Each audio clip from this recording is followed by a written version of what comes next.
Right now. Right now. Right now. Right now. Right now. Right now. Right now. Right now. Right.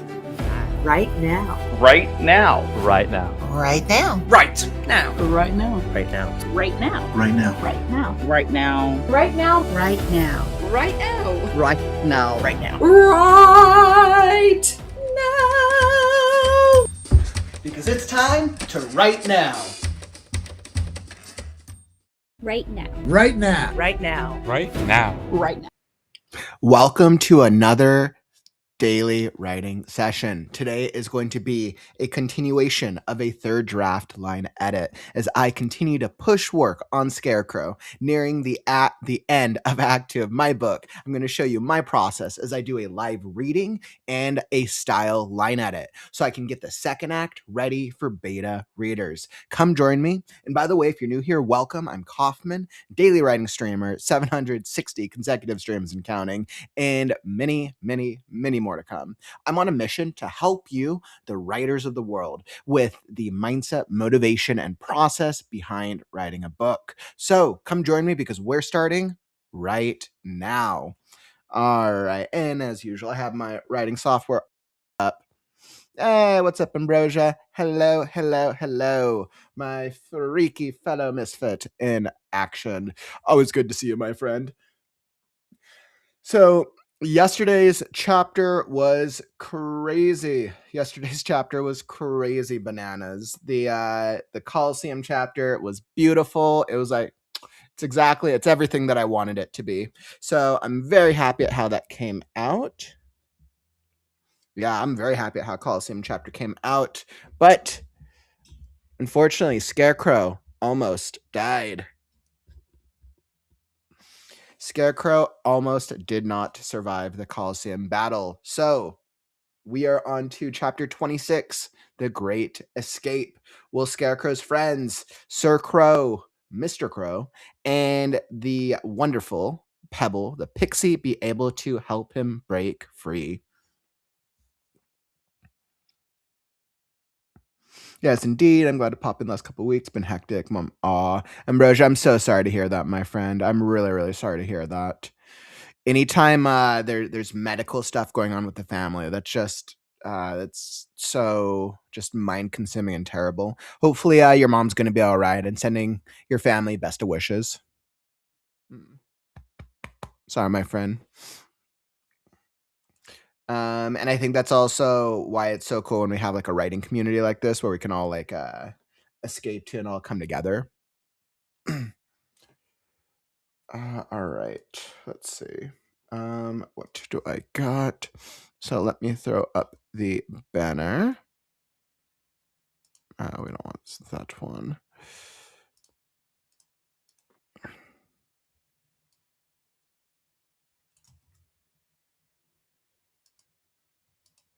There we go.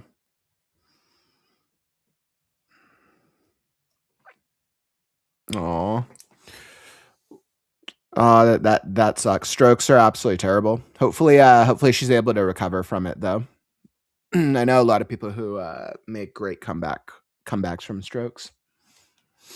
I had my first meetup of Writers Group Friday. It was lovely. The Writers Group had a local publisher shop. Dang, Ambrosia, good for you. Good for you for pushing yourself into joining a local Writers Group. Being able to meet writers in person has a whole nother value for really being able to connect and network with writers. And that's cool that they did a thing with a local publisher. That must be really exciting. Ooh.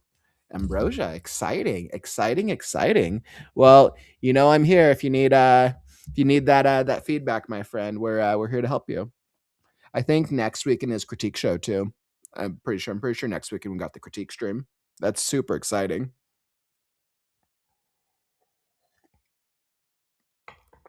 Sounds like this writers group is going to work out really well for you. It sounds like this is definitely going to be a bomb.com writers group. Definitely let us know how it goes. It's actually really cool. All right. Let's see what we see. I was like, I don't think chapter 26 is quite so long. I think 26 is a shorter chapter, if I do believe.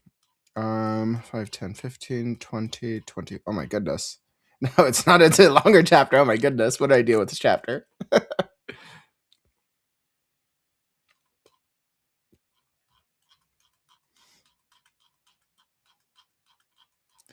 Oh my goodness. This is like one of the longest chapters in the book. I don't know what I did.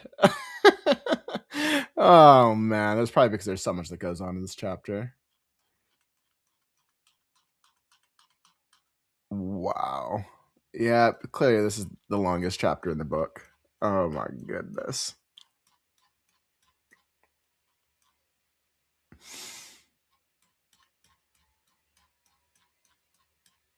Yeah, even the next two chapters are more. Wow. This is the longest chapter. Okay, well, we're going to push through. We'll see how far we can get through the chapter today. Oh, it's probably because there's just so much that that has to be accomplished in this chapter. Okay, so we'll see what we see. Okay. Chapter 26, The Great Escape. Thunder crackled in the air as the aura dissipated around the arena. Watching Straw collapse was rather amusing.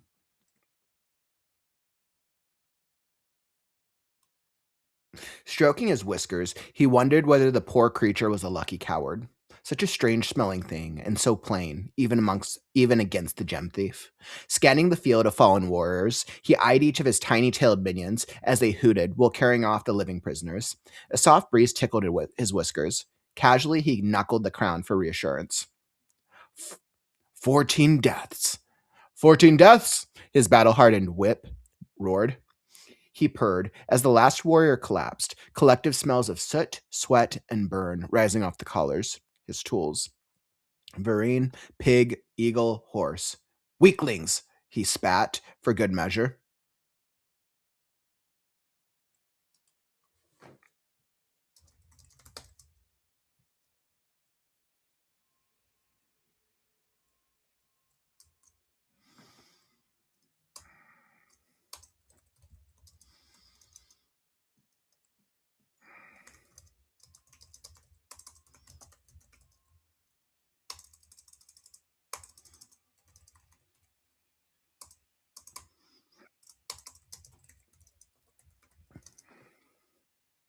Weaklings, weaklings, he spat for good measure.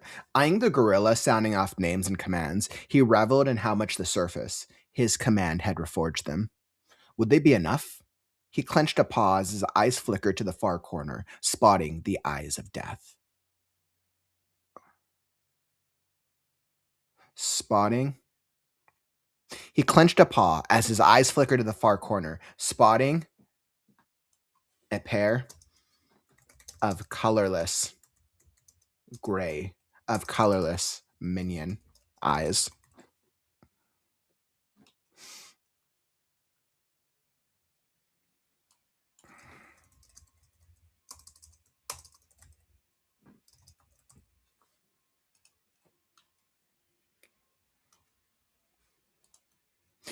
I detest, he roared, leaping to the ground and ripping a spear from his minion. Cheaters deserve death! Whirling around in a calm fury, he hurled the spear with enough force to shatter stone. Screaming through the air, it flew across the arena and pierced the gray monkey in the heart, pinning it to the wall, dead. The wrongness of the gem thief's tricks faded away like a soft breeze. 15, the gorilla added, a hint of disdain mingling with understanding. Even he knew that not all monkeys would survive on the surface, would not survive these lands. Walking away, he licked blood from his paw, musing. Gem thief, cheater, beast unworthy, beast untrustworthy. Straw, coward. Weaklings. He froze, one foot resting upon the royal carpet of dirt. Sniffing the air, he turned his head. The subtle sulfuric odor confirmed his theory. You sense the wolves' approach as well? The gorilla stated. The gorilla asked coolly from behind. He chuckled. No animal alive could match his keen smell. Could match his special. Could match his special smell. Without looking, he threw his bloodied paw to the side, palm up, until the whip returned his trophies. The silver sparkle of one gem caught his eye. He inserted the gems into the empty sockets of the crown and tapped it for good measure. Vengeance would soon be his.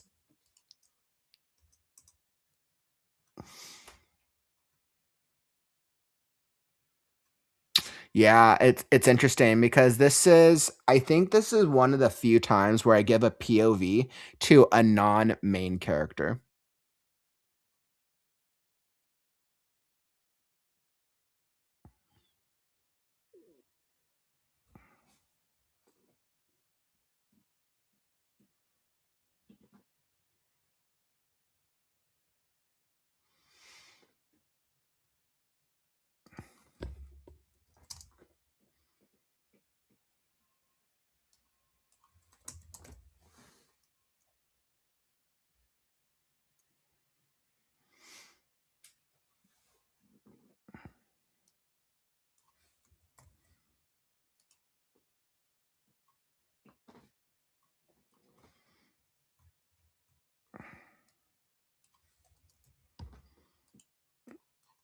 Yeah, it's an interesting one.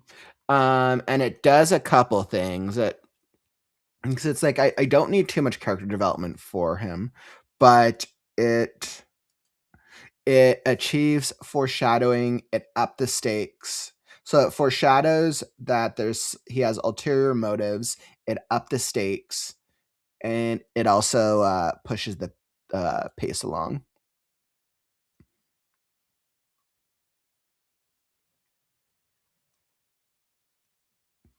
Hmm.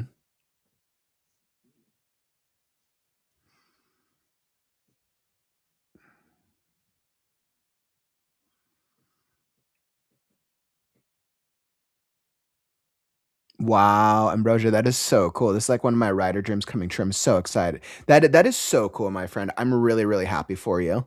I know firsthand the value of an in-person writing group as well, and really being able to talk with writers, being able to get yourself to show up to this writers group on a weekly basis is really, really powerful. I'm really happy for you. That's so excited. You're gonna have to keep us updated on how the writers group evolves because that sounds really, really fun.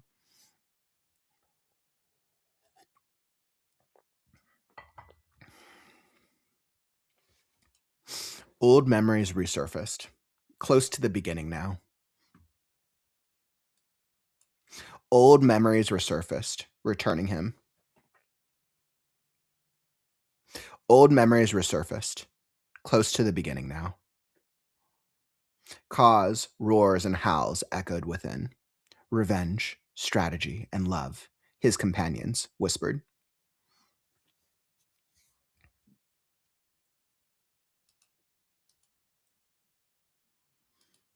Revenge, strategy, and love, his three companions.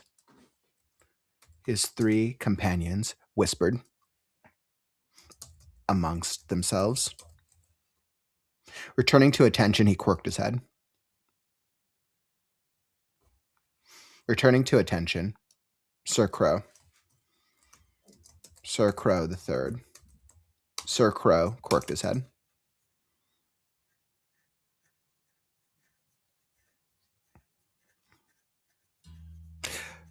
Told you the weak perish first, Audie murmured dramatically as she blew on the tip of her wand and hid it swiftly in the folds of her cloak. And thanks to, with a wink, Milady's quick thinking.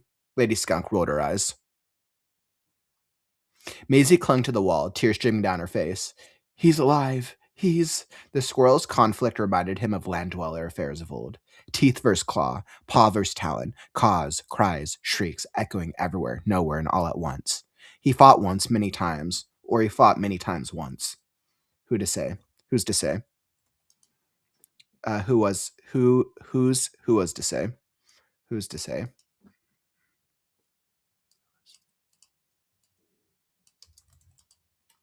And with an arena clear, Audie exclaimed, the fuse will be set. Pausing nearby, Audie nodded, bowed, and patted him on the shoulder. He gazed up at her, eyes unblinking. Strategist with a flair.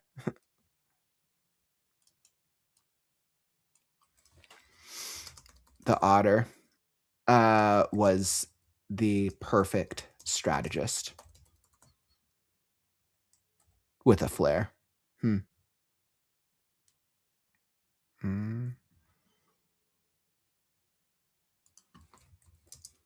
The otter was the perfect dark strategist with a flair. Ravens, hawks, even parrots once strategists. All strategists dead. Seeing you on the other side, Audie saluted him with a nod. Sir Crow the Third. Leaping onto the wall, she pulled herself up to a hole and held out a hand as Maisie muttered, thanks, under her breath. He turned away. Even through the transparent wall, the moon's light, brilliant and breathtaking.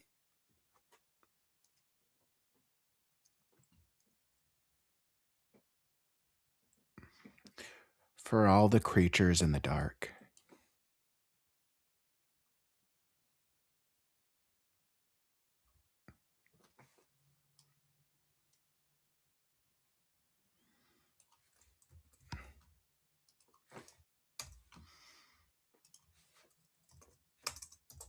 He hummed on low.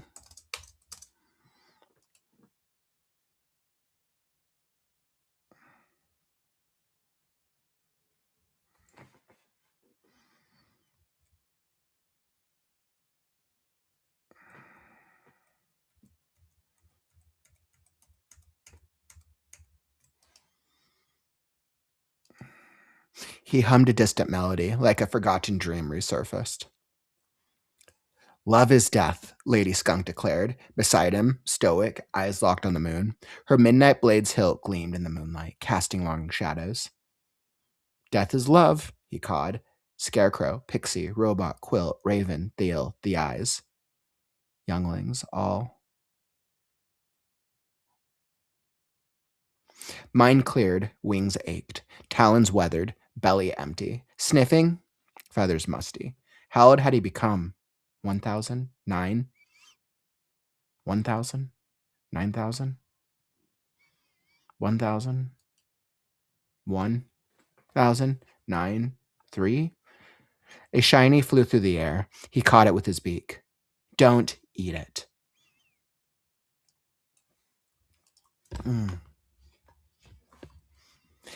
A shiny flew through the air. He caught it with his beak. Don't eat it.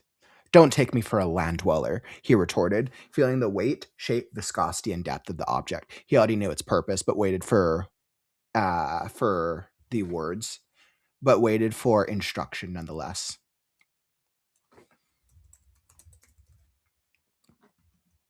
At my signal, drop the moon in the bowl. Bowl, moon, boom, he cawed gently, closing his eyes. Moonstone properties, do I know, youngling. He felt the skunk's gaze, but let it sit for her convenience. Must he always return to the start?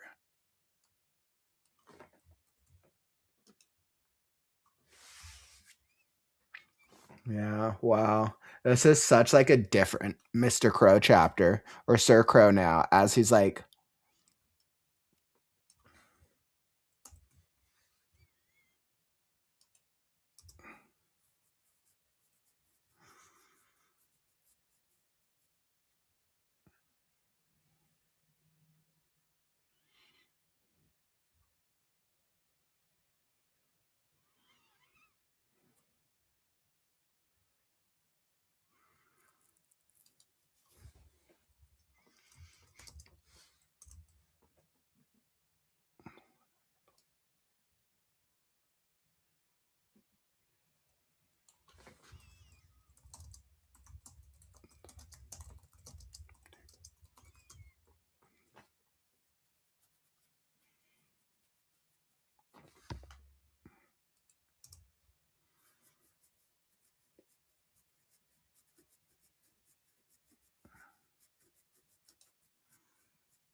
I was like adjusting that little Mr. Crow bit. We're really setting up some foreshadowing. Okay. Hey, what's up, Kat? Welcome, my friend. Always appreciate you dropping by.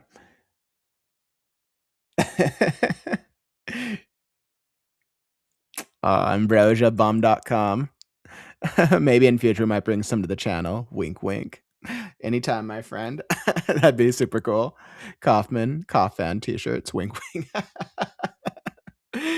Oh, man. Cough fan t-shirts. All right, Ambrosia, you've convinced me. I need some cough fan t-shirts. Oh, that'd be hilarious.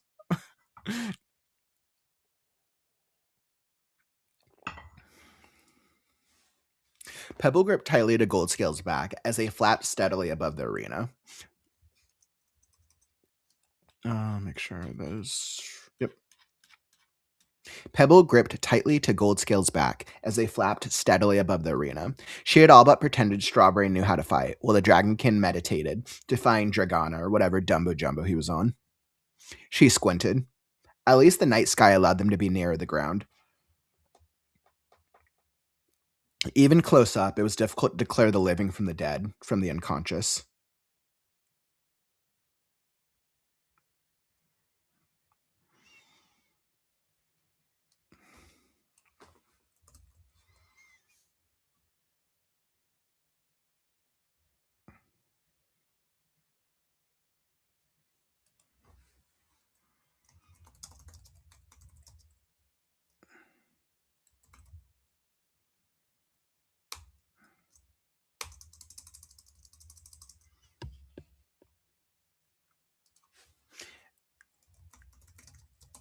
All right, at least the bearer was down, and the night sky allowed them to be nearer the ground. Even close up, it was difficult to declare the living from the dead, from the unconscious. The Tiger King didn't seem to... This Tiger King didn't seem so tough. What buffoon killed their own soldiers? Spirits, she cursed, nearly falling off again as the Dragonkin faltered. I'm trying to count the burning dead, Goldie. Silence, tiny pixie.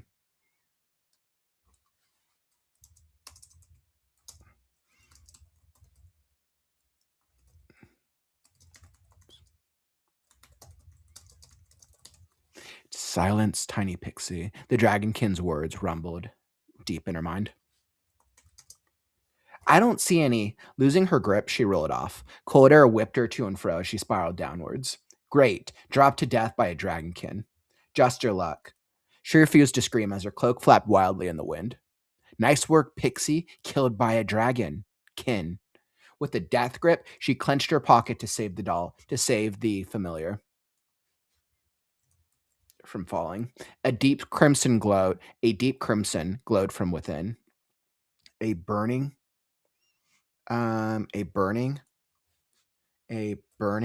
sapphire glowed.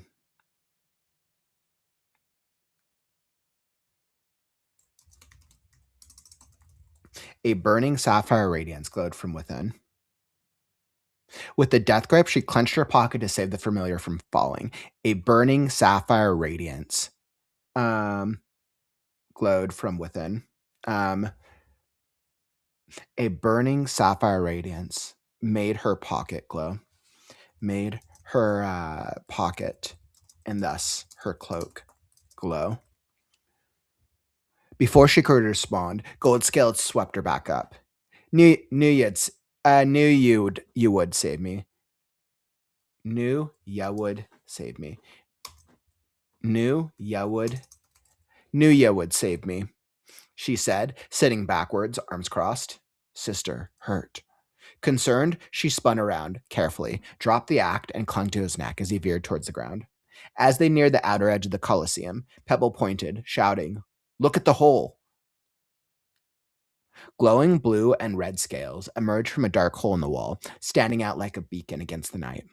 They picked up speed and landed hastily on the ground. Gold scales, the Dragonkin, gold scales picked up speed and they landed hastily on the ground. She was bumped off to land on her feet as the gold Dragonkin rushed to his sister's side. Blue dragged Red out of the hole, a trail of blood marking their path. The red dragonkin lay on her side, labored breathing. Reddish-black blood oozed profusely from beneath her wing. Reddish-black blood oozed profusely from beneath her wing, where the darkened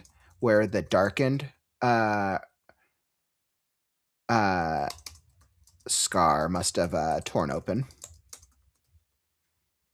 The white scales around the wound trembled up and down as if something moved within. As if something moved from within. Lifting her head with eyes of steel, Red chomped madly at them. Blue hopped back, whined, and circled her nonstop. Their ancient brother maneuvered around the wounded dragonkin's attack with ease, pressing his forehead to hers. Red's movements, at first frenzied, began to calm. Silence. Peering into the hole, Pebble looked around warily. Finally, she leaned in. What happened? Blue rose under her hind feet and mimicked fighting motions with paws and wings. She pointed towards herself and fell to the ground, then Red with a bursting motion. The dragonkin's movements were frantic. Pebble turned to the gold dragonkin. Pebble turned to Gold Scales, who sat silently, head pressed against his sisters.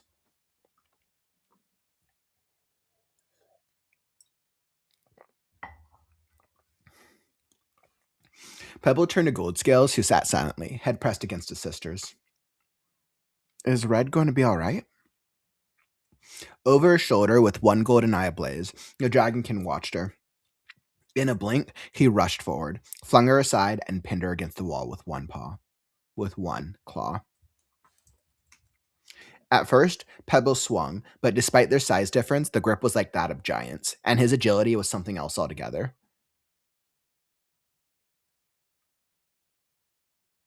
Gold? We leave Colosseum. But our deal, sister dying. Did the keys? Glancing over his shoulder, he sighed. With a shake of his head, he continued, Sister's affliction, searching for the words. Out of time. Need heal essence. After another sigh, he returned his gaze to her, but before he could speak. Save your sister, Pebble screamed. You can't lose her. Grabbing his shoulder, she pleaded, do whatever it takes. Siblings are important. How long had it been since she had seen her brother? They were interrupted by a screech of agony as Red shook on the ground. They were interrupted by a screech of agony as Red, what's the word? Not shook.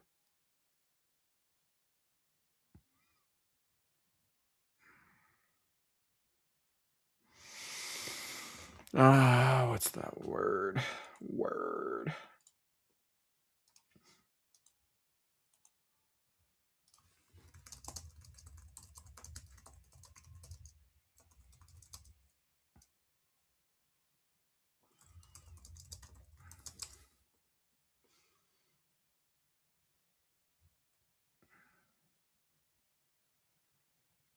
Twitched.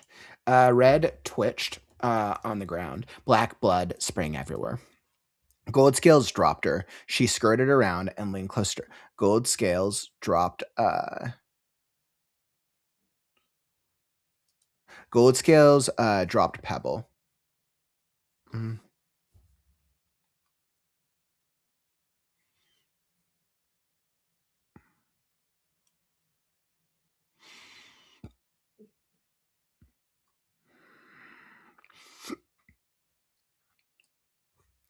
Gold Scales dropped a Pebble to the ground.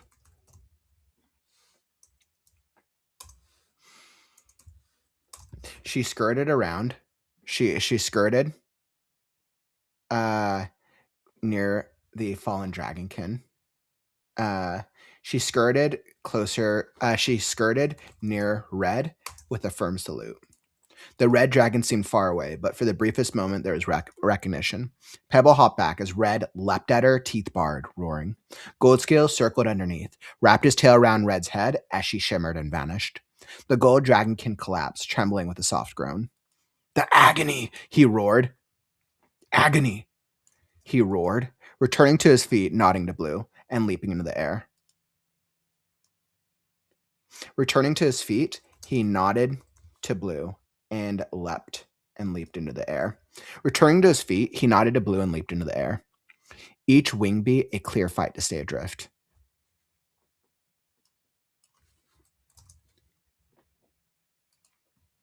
Blue glanced back at her, eyes watery, and took off. Wait, Pebble cried, the gemstone. Bring Ed. Bring egg. Trade for essence rock.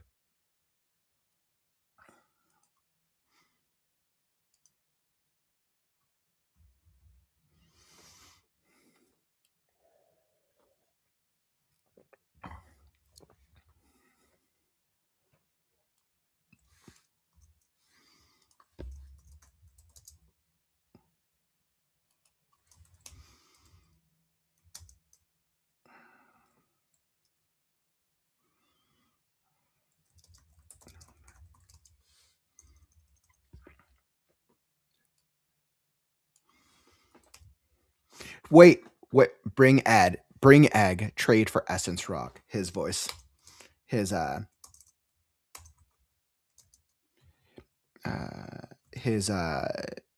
words asserted dominantly in her mind. Wait, where? How will I find you? Pebble screamed. Closest healing essence. Sky tree. Closest healing essence, Sky tree. Closest healing essence, Sky tree.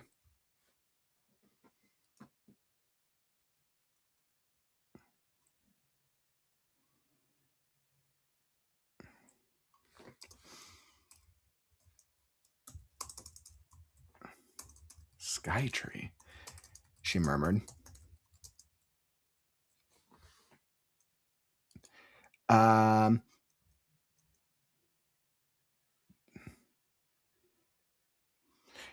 Her eyes, Pebble, her eyes widened in horror. The nest.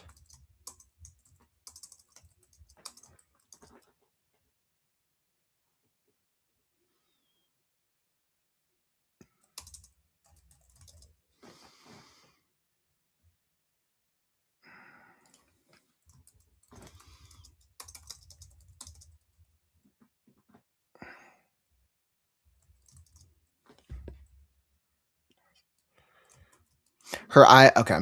So where? How will I find you? Pebble screamed. Closest healing essence, Sky tree. Sky tree, she murmured. Maybe a world tree? Maybe. Is that a world tree? Is that like a world tree? A world tree? Actually, let's adjust that.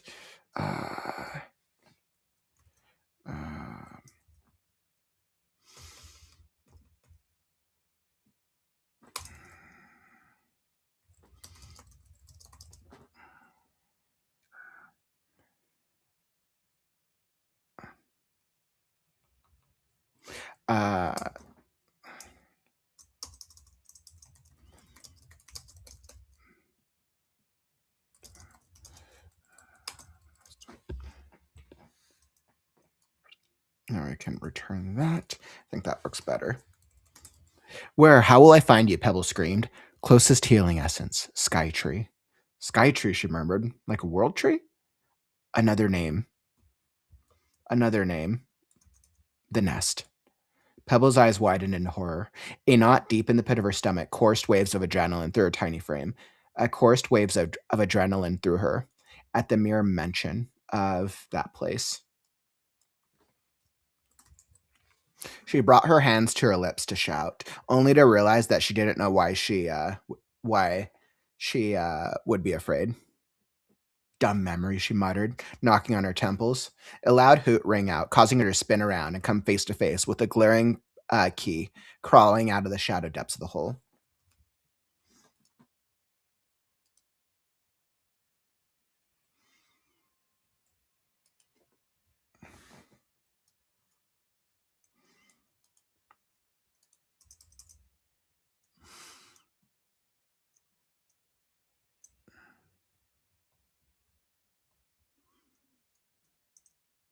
Roche, that's a good question. Let's see. I can probably check for you. I was like, I feel like if you go into your YouTube, probably your YouTube studio or your YouTube account, it probably tells you. But I think I can check for you.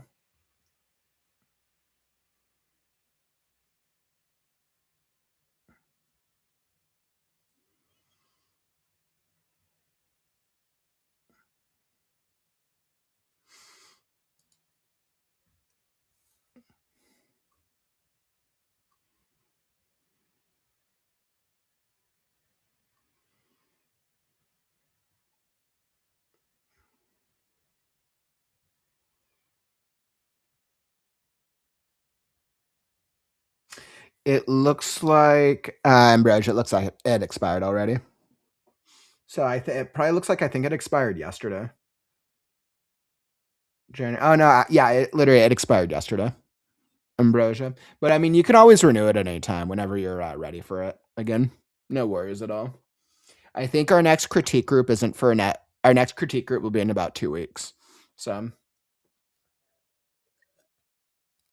hey, what's up, Jackie? Hope all is well. Hopefully the writing vibe is treating you well today, my friend. There's a lot going on in this chapter. This is crazy. But I mean, these brief moments. Okay, so we had a brief POV from Tiger King, brief POV from Mr. Crow, or now Sir Crow, and then brief POV from Pebble. And now back. Okay, yeah, I know why this chapter's so long. There's just so much going on in this chapter. And I remember I was hesitant because it's such a long chapter, but I think all the things that we're doing are kind of necessary. Okay. Stone frames and metal bars spun into view as his eyes flapped open. A sharp pain pricked his chest. He sat upright, flailing wildly and trying to focus. The black-nosed badger and porcupine fell to either side of him. A string of silk hung from his half-open chest wound, attached to a porcupine.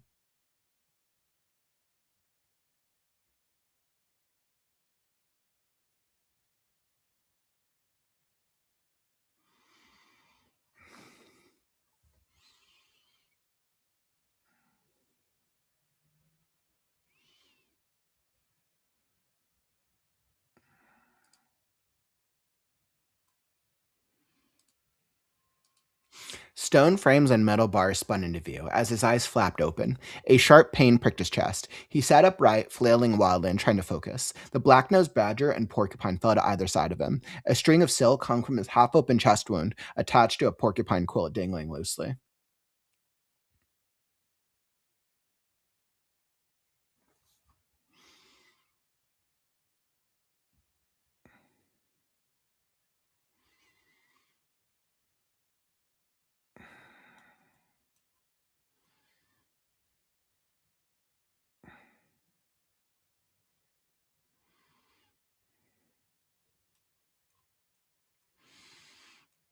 Stone frames. Okay, so I was like, I don't know what I was. So they're saying that Scarecrow. I said that Scarecrow has a chest wound, but what does that actually look like if he's made of straw?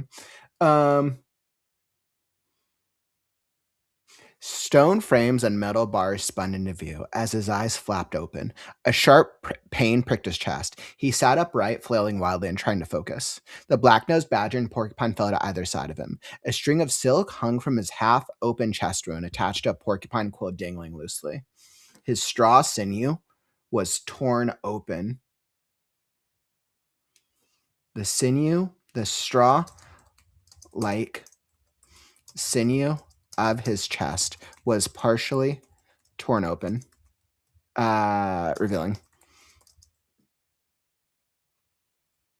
revealing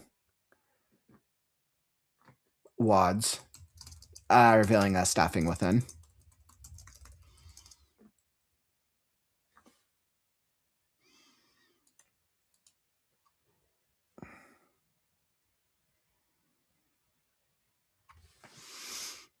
He raised his head. He raised his head ever so slightly, wondering, was there anything inside of him besides stuffing?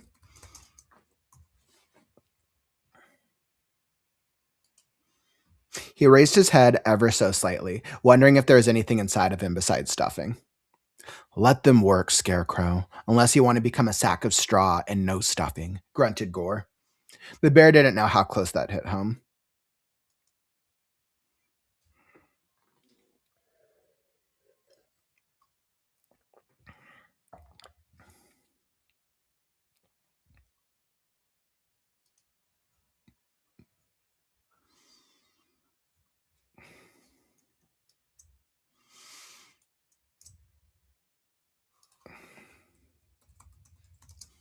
Let them work, Scarecrow, unless you want to become a lifeless sack of straw, grunted Gore.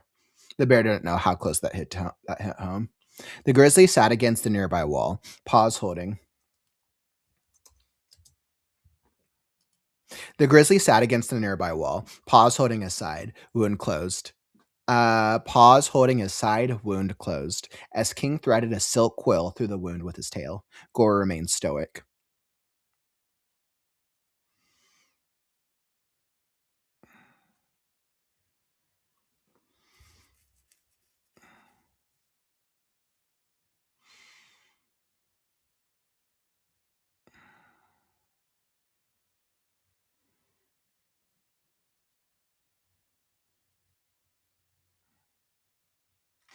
Gore remained stoic. Scarecrow nodded as tiny fingers flicked his neck. The praying mantis, grasped a tiny spool of silk with one hand while pointing to the ground. The badger crawled back onto his chest, nose furrowing. It looked around quickly and smiled warmly. Thanks, Mr. Scarecrow. My father would have let me die.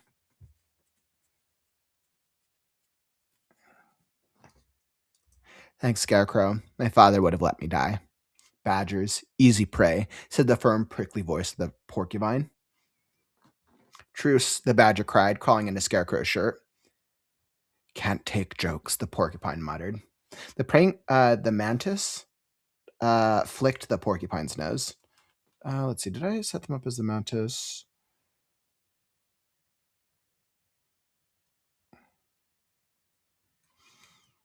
The mantis flicked the porcupine's nose. Enough, Scarecrow yelled, louder than he meant to. Eyes in the nearby cells turned to him. Picking up the badger and porcupine in either hand, while the mantis crawled atop his shoulder, he rose to his feet. Hasn't there been enough fighting? Scarecrow, wait, no, Gore, Scarecrow said calmly, and turned his back on them as he walked to the open cell door. Perched atop the rusted frame, the white-horned owl watched. Perched atop the rusted frame, the white-horned owl watched, knowledge and pain masked in those large oval eyes. We've already lost 15 of us. He stopped to look down at the bushy-tailed squirrel who rocked back and forth. He stopped to look down at the bushy-tailed squirrel who rocked back and forth in the corner of the cell.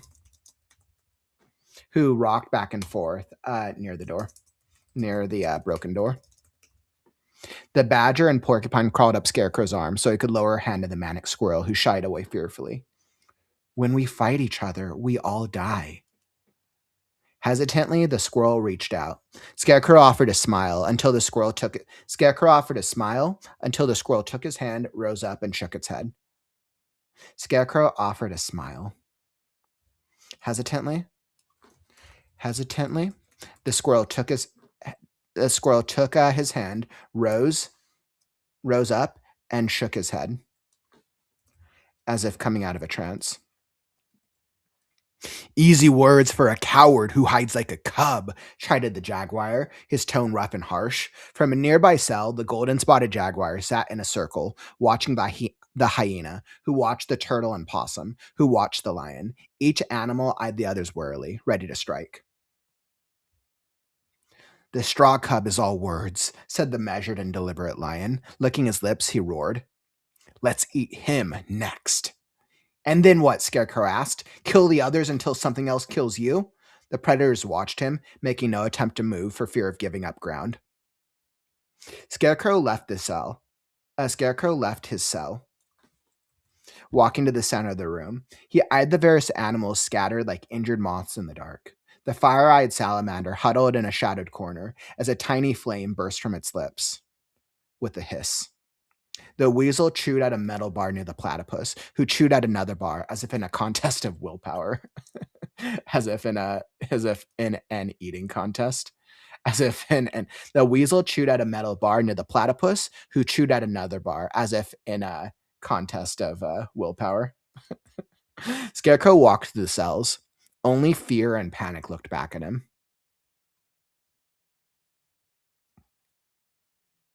The giraffe lowered its head between bars and chomped at Scarecrow, but he refused to flinch, smiling instead, which only seemed to confuse the animal. The kangaroo bounced up and down in the corner, with a snail poking out of its pouch. The chicken ran by, pecking the ground. The panda made a fist to strike. The chicken ran by, pecking the ground. Against the wall, against a wall, the panda made a fist to strike.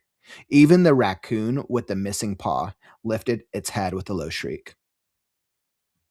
Even the raccoon with the missing paw lifted its head with a low shriek. Scarecrow stopped in the center of the prison. Stopped in the center of the prison. Raising his voice, he spoke. Some of us have been forced from our homes. We've hurt each other.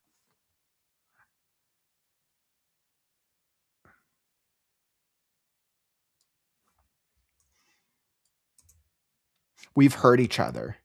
Angry hisses, roars, grunts, and howls sounded off as threats were tossed out. But we're all prisoners. We're all prisoners.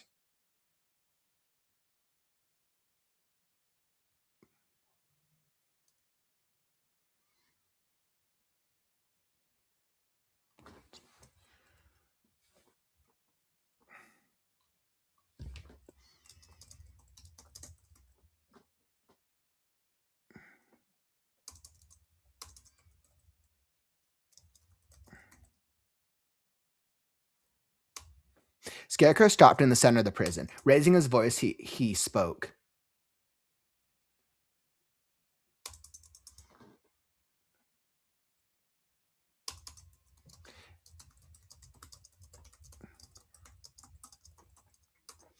Scarecrow stopped in the center of the prison. Raising his voice, he spoke. If we don't stop fighting, we're all dead. Angry hisses, roars, grunts, and howls sounded off as threats were tossed out. But we're all prisoners. Lying zebra, stinking armadillo, dead two-eye, fight for myself, horn. Glancing up at the darkened rafters, he expected the yellow-eyed keys would drop down to quell them at any moment. Scarecrow expected. Glancing up at the darkened rafters, Scarecrow expected the yellow-eyed keys would drop down to quell them at any moment. Scarecrow sighed as the shouting carried on. He sighed as the shouting carried on. I'm tired of doing nothing. Looking down at his chest, which was leaking stuffing, he held his wound closed, gritted his teeth through the pain, and ripped the rest of the silk out. Instinctively, he kneaded the rest of the wound together as the straw rewove itself. He sighed as the shouting carried on. I'm tired of doing nothing. Looking down at his chest, which was leaking stuffing, he held his wound closed, gritted his teeth through the pain, and ripped the rest of the silk out. Instinctively, he kneaded the rest of the wound together. Instinctively, he kneaded. Let's see what you're saying.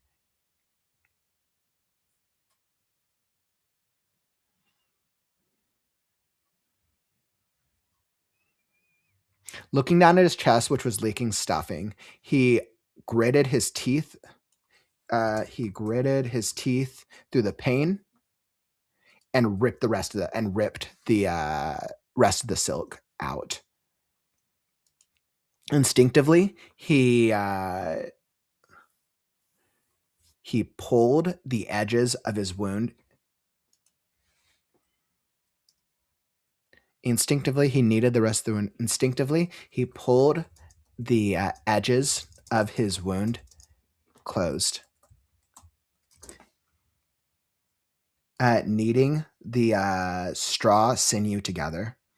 Kneading the straw like sinew together as the straw rewove itself.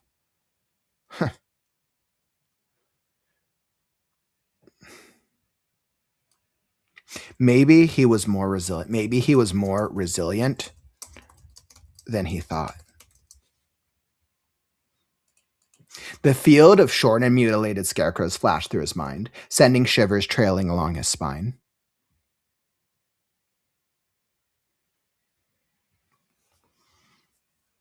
All right, draft 4. This is what, chapter 26? I want to say I'm on chapter 26. Yeah.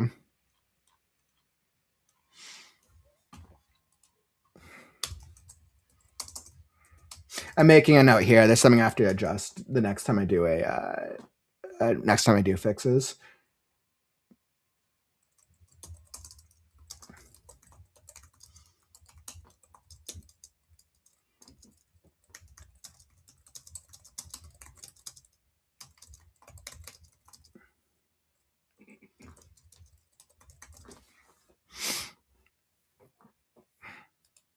The field of shorn and mutilated scarecrows flashed through his mind, sending shivers trailing along his spine. I might be, he whispered. Like an epiphany, the words dawned on him. Screaming, I might be the last scarecrow. The prison went silent. Just as many of you might be the last of your kind.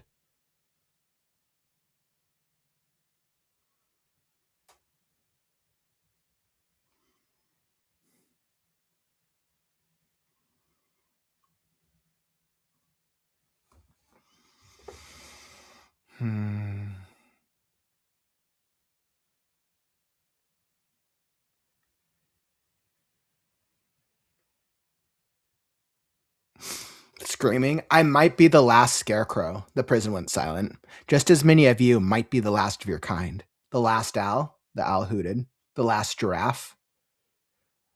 The long-necked animal snorted, looking over his shoulder. Looking over his shoulder. The last grizzly. Gore had followed alongside King and nodded. Cobra, raccoon, sloth, rabbit. Cotton Ball sat in the far corner. Cotton Ball sat in the far corner.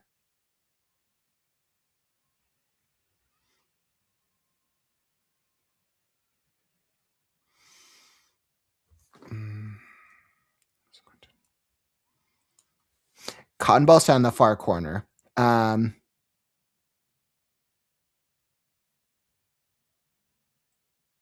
Watching.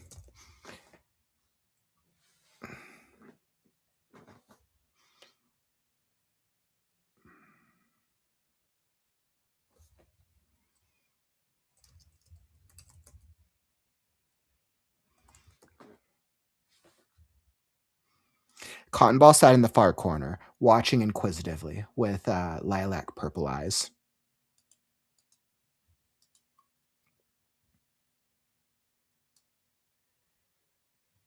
Cotton Ball sat in the far corner, watching inquisitively with sky blue eyes. Unlike the other prisoners, his paws were bound. Unlike the other prisoners, the rabbit's paws were bound together with a collar as a cuff. Unlike the other prisoners, the rabbit's paws were bound together with a collar. Unlike the other prisoners, the rabbit's paws had been bound together, had been bound together with another collar. Who cares? The hyena whooped and giggled, laughter mingling with hints of insanity. I do, Scarecrow cried. I care. I don't know why I care, but I do.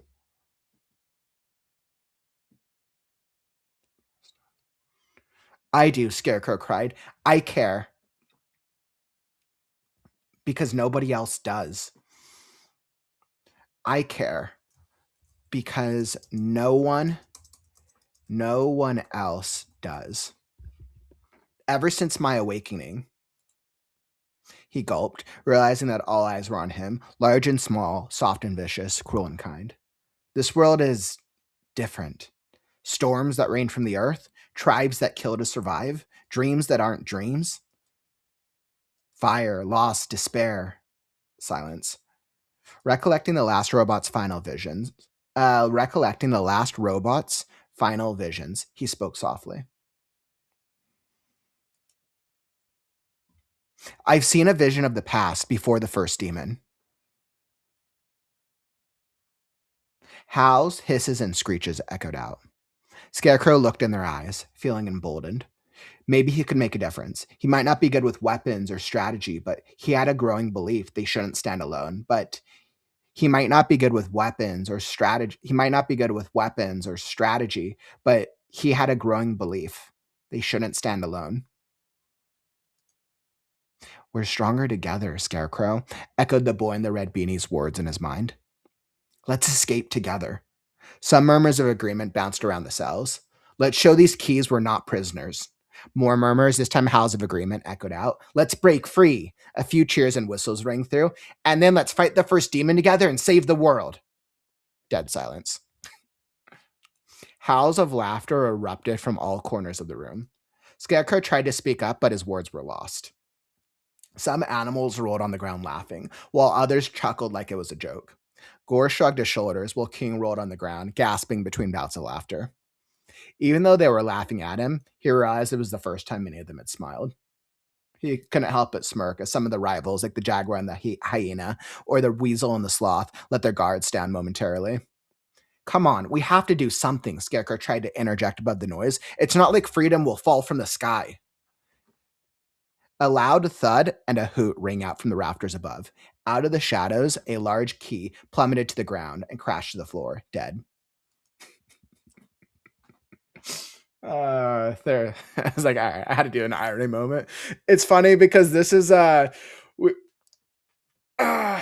knew because last chapter was literally so intense. I knew it would be a good idea to interject some comedy in this part of the novel because the reader does it.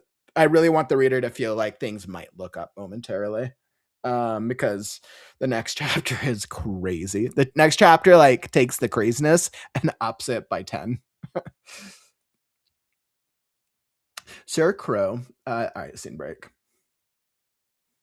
Sir Crow flew alongside the ever-vigilant Lady Skunk as they circled the Colosseum's interior, land dwellers and their crude maze work.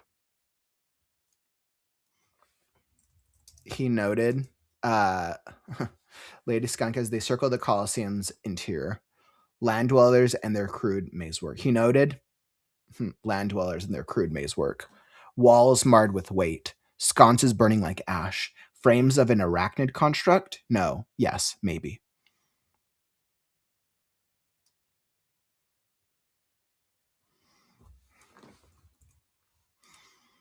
Pausing beside the arena's opening, the lady peered around the corner. She made a tisking sound and motioned to the ground before crawling forward.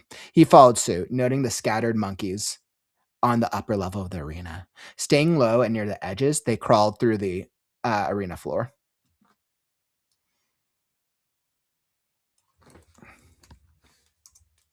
The night sky, combined with these land dwellers' intellect, gave them a clear advantage. Monkeys.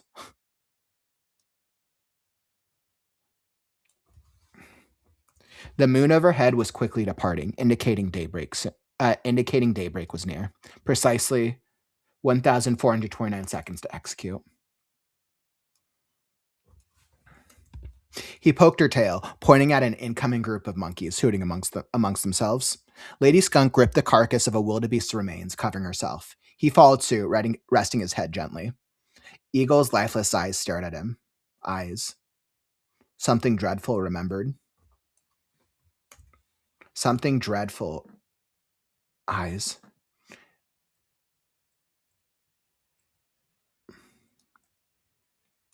Something dreadful.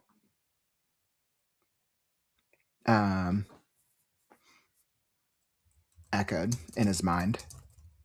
Something dreadful echoed in his memories. Cries of birds.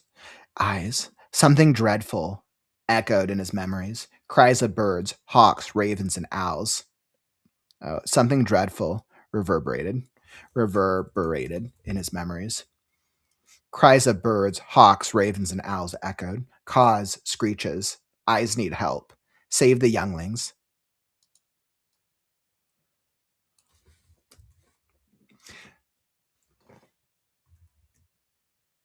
Lady Skunk's hand grasping his shoulder brought him back.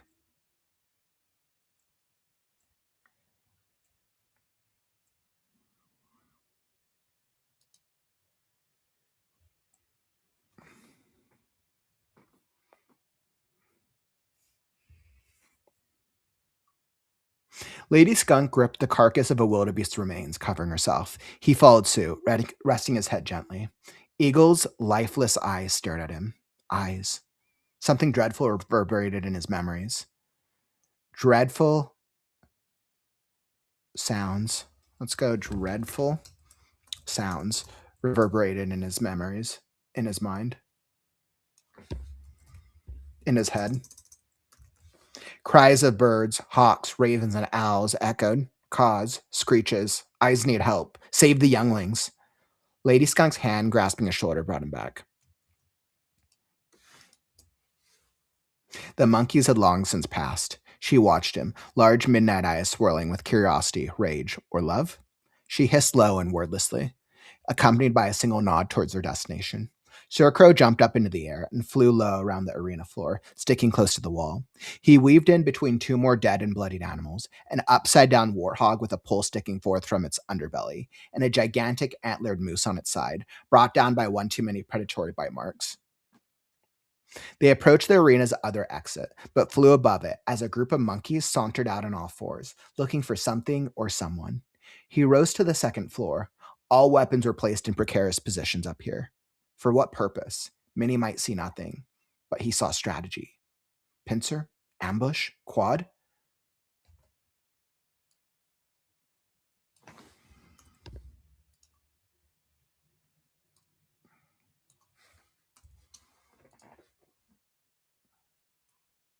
Their sights were set.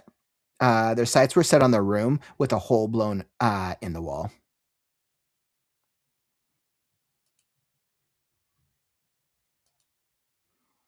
Their sights were set on the room with a hole blown in the wall that overlooked the arena. Just as they approached it, a single monkey hopped out of the hole and saw them. The fool thought to attempt a warning cry, but the lady skunk shot at the foe like a deadly bullet, piercing the night sky and decapitating it with one fell swing. Scarecrow snorted as the head rolled to the ground. Dim land dwellers.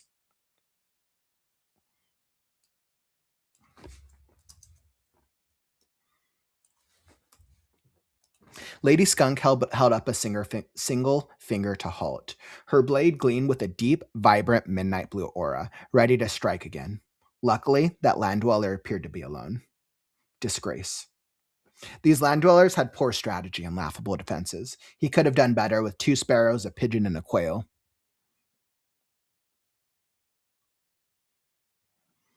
Lady Skunk spun her finger in a swiping motion before hopping down and swinging into the room.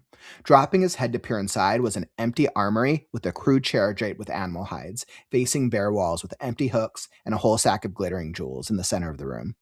She looked at him from behind the large, pointless chair and motioned him on as he dropped down and landed beside her. Glancing sideways at him, she blinked. While they may be different warriors from different eras, they knew that a stratagem must be like the wind, nimble, swift, and precise. They also knew the risk of a counter. The floorboards creaked.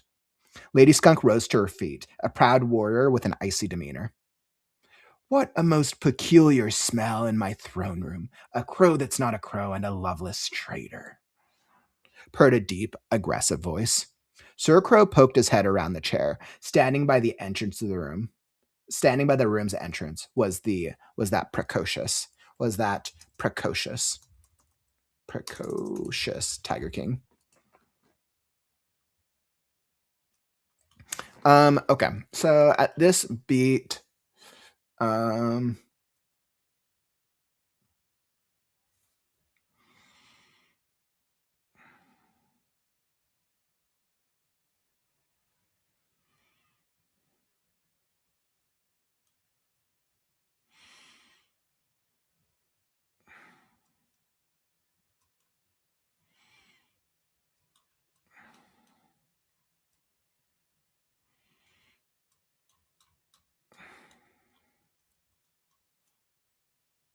okay. Well, we'll see. I was wondering if I should shorten this beat here, where basically we have a crow and Lady Skunk are basically sneaking through the Colosseum as they get to this. We'll just call it the throne room or the armory. As they are then confronted by the Tiger King.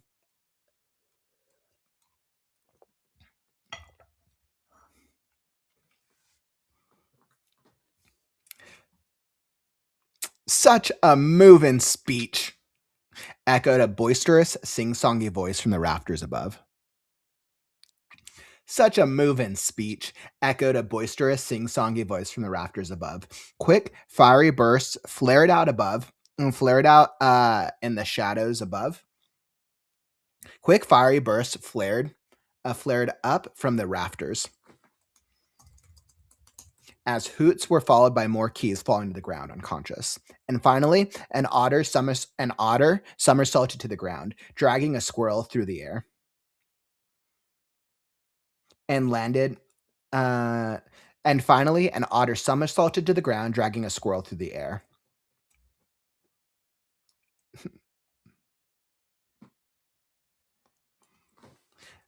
The otter landed with arms wide out, smile dazzling. The otter landed with arms wide, a dazzling smile. Well, the squirrel. Well, the squirrel seemed. Well, the squirrel seemed air shocked. Well, the squirrel seemed. The squirrel seemed to be recovering from the fall. The otter landed with arms wide, a dazzling smile, while the squirrel seemed to be recovering from the fall. Well, the squirrel recovered.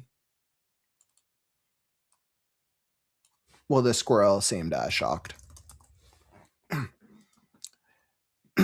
Such passion, such heart. This otter had not the nerve to. Broly! The squirrel shrieked, shoving past the rambunctious otter and tackling the other squirrel to the ground. Animals in the prison rose, kicking and prodding the fallen keys. Grunts and weary roars rang out all around them. Otter and skunk united always gets the gold, and that's a skunkin' promise, the otter laughed, poking at the two squirrels on the ground. The otter, who had a slick sheen about her, was shoved away promptly as she spun about, turning to Scarecrow for an introduction.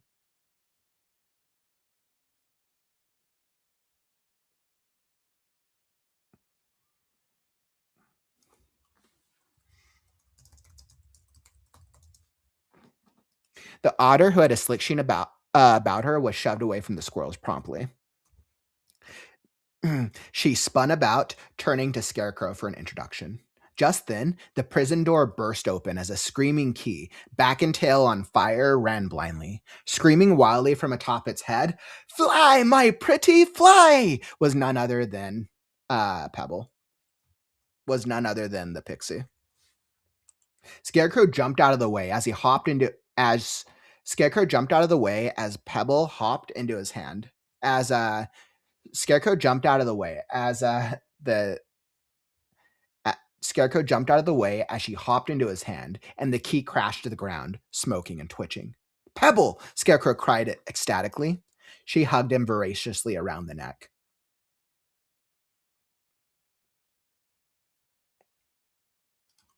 Scarecrow cried ecstatically, bringing her up to his face. She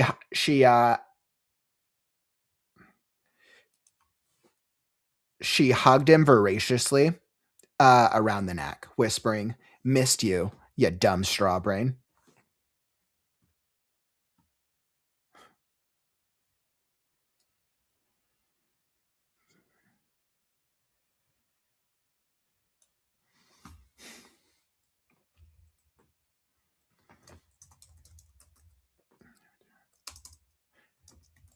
"Saved you again, dumb straw brain." She hugged him voraciously around the neck, whispering, saved you again, dumb straw brain." "Guess I hail you 3 times now, don't I?" he whispered back, holding out a finger for her to hop onto. She proceeded to punch him in the nose. He winced. "Stop making me save you for sparking out loud." Scarecrow stumbled, but held his stance as the pixie nodded to the badger, porcupine, and praying mantis upon Scarecrow's shoulders. Scarecrow stumbled, but held his stance as Pebble nodded to the badger, porcupine, and the mantis upon Scarecrow's shoulders. "I see you made some friends," The badger wrinkled his nose, while the porcupine shot a spike into the air as a greeting, and the mantis nodded with eyes closed. Ah, brave one, Gore growled, coming up beside them while King lounged about his waist. Gore, Pebble greeted. Kind of you to save Strawbrain over here. Not easy, the grizzly huffed without sounding displeased. We're saved, King hissed sarcastically. The pixie snorted. Here I thought I'd have to come up with a plan, but you've already downed the guard, she said, waving towards the keys on the ground nearby, waving towards the fallen keys.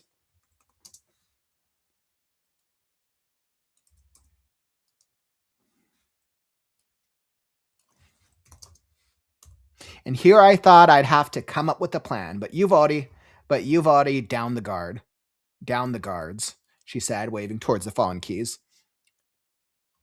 I believe that's my cue, decreed the otter as she stepped forward with a magnificent bow. Otificus Hawthorne the 10th, at your service, but call me Audie. And I must say, any friends of Sir Crow, Mr. Crow, Scarecrow cried. Birdbrain? Pebble echoed. Are friends of, we're going now, grunted the squirrel who shoved past them, carrying her injured loved one closely, who seemed happy just to be held. You'll have to excuse my patron, Audie apologized. Patron the squirrel muttered, stopping by the fallen door, spinning around and pointing out a collar. And your plan for these? The otter sniffed. The otter sniffed the collar. Audie sniffed the collar around the snake's throat, then Scarecrow's, and even tapped on a nearby goat. Pesky little artifacts. The otter bit into the one around Scarecrow's throat before slapping him on the back. If only we hadn't devised Operation Moon. Operation Moonfall. If only we hadn't devised Operation Moonstone. What mischief do you have planned, wet one? Gore questioned. Audie smirked.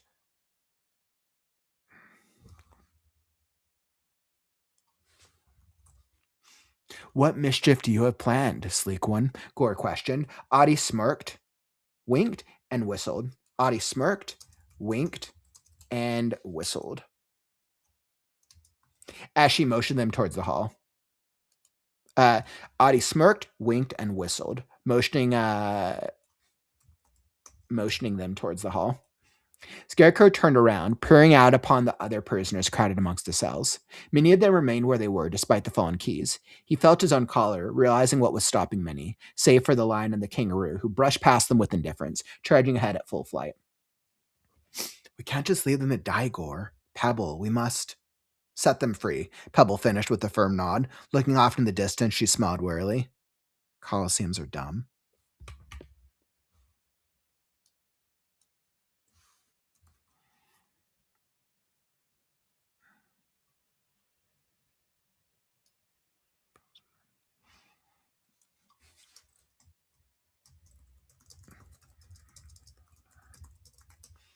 Set them free, Pebble finished with a firm nod. Looking off into the distance, she smiled wearily. No one should be a prisoner here. No one left behind, Scarecrow reaffirmed. Turning around, he stepped onto a fallen cell door. Attention, fellow! Gore pulled him to the ground and whispered. A diplomatician is what the situation calls for. You gather the smaller ones. We'll convince the predators. King laughed profusely as Gore dragged him away. With a masterful arm wave, the otter dashed into the hall. With a masterful arm wave, Audie dashed into the hall, chanting, I'll scout ahead. Don't wait up. She blew a kiss to the squirrel, who thrust a fist at her. Scarecrow glanced sideways at Pebble, realizing just how long it had felt since they were separated at the cliffside. Something was different, but he couldn't quite place what. Leaning over and whispering, I haven't seen any other pixies. Here. He's not here, Pebble whispered softly. He's not here, Pebble whispered sorrowfully. Finally remembered what happened? Pebble shook her head, sighing. Gut feeling.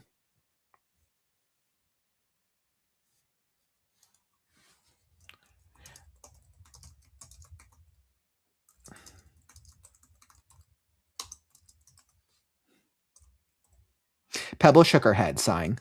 The longer I'm here, she stopped. Gut feeling. She hopped back onto his outstretched hand and crawled up his arm. You ever find the beanie? He stuttered. And the gemstone? You ever find the beanie? He stuttered. I meant the gemstone.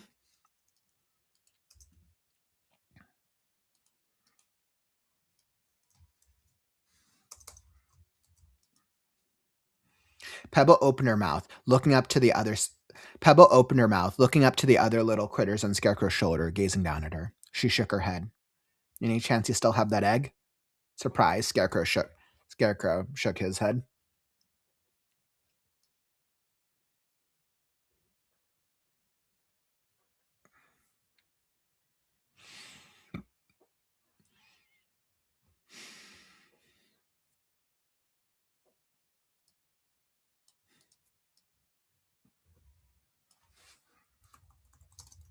Surprised, Scarecrow looked down. He had forgotten about that peculiar find shortly after his awakening.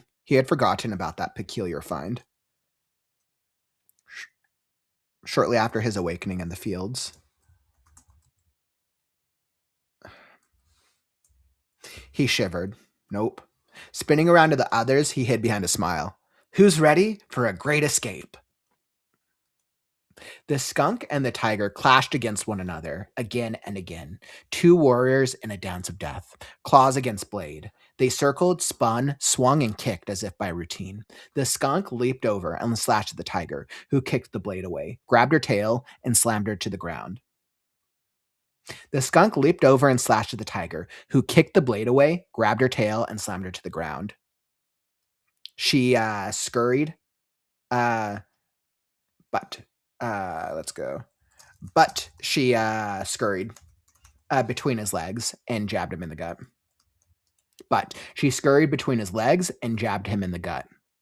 Turning, the tiger laughed, grabbed his own tail, and kissed it.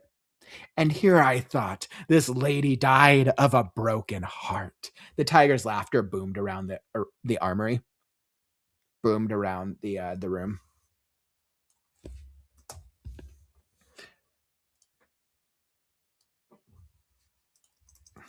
Lady Skunk flicked her wrist. Blade prepped for another strike.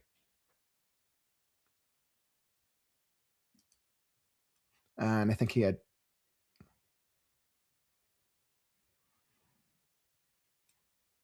Lady Skunk flicked her wrist. Blade. Lady Skunk flicked her wrist. Blade returned.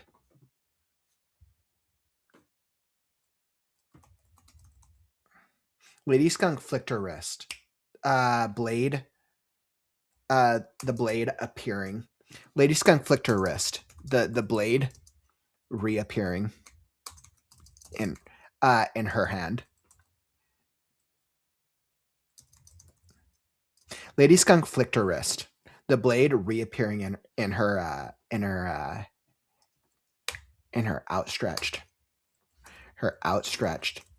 hands as she prepped for another strike. Lady Skunk flicked her wrist, the blade reappearing in her outstretched hands as she prepped for another strike. 100 keys can't replace me, she said, with a cold chitter. Lover. Dashing forward in a blur, she swiped left while the tiger dodged right. She stabbed the blade into the ground, sweeping out a leg to trip him. He fell forward, landing on all fours and chomped at her chest. They rolled forward, and the duel turned into a brawl. Scanning the room, Sir Crow locked onto the sack lying against the opposite wall. Scanning the room, Sir Crow locked onto the sack lying against the opposite wall.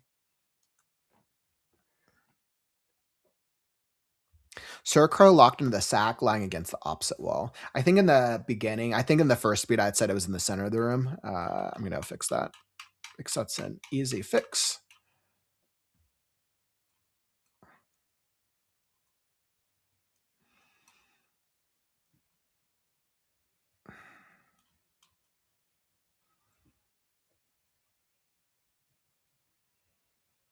And a whole sack of glittering jewels. in the near the corner, and a whole sack of glittering jewels in the corner of the room. All right. Let's see, fix.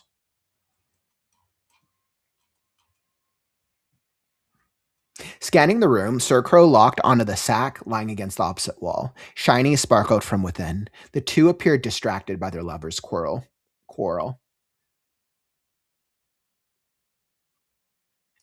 Scanning the room, Scarecrow locked onto the sack lying against the opposite wall. Shinies sparkled from within. Let's see now. You can tell the gems. Actually,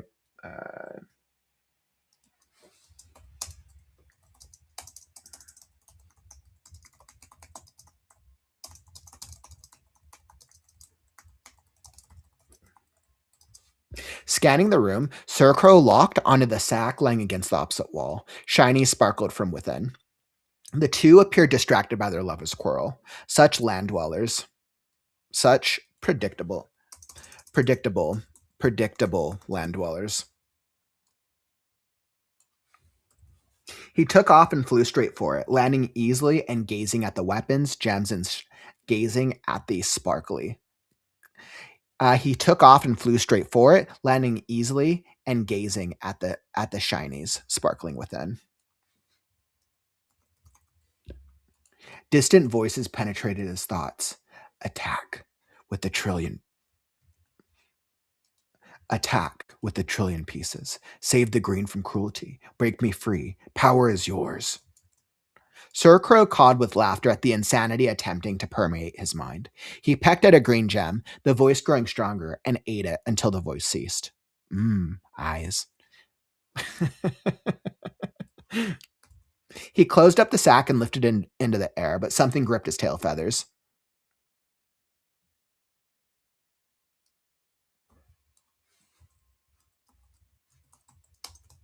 He pecked at a turquoise gem, the voice growing stronger, and ate it until the voice ceased. Eyes. He closed up the sack and lifted it into the air, but something gripped his tail feathers. Mine, the precocious tiger growled. Caw! Scarecrow gazed back, feeling his eyes shimmering with energy.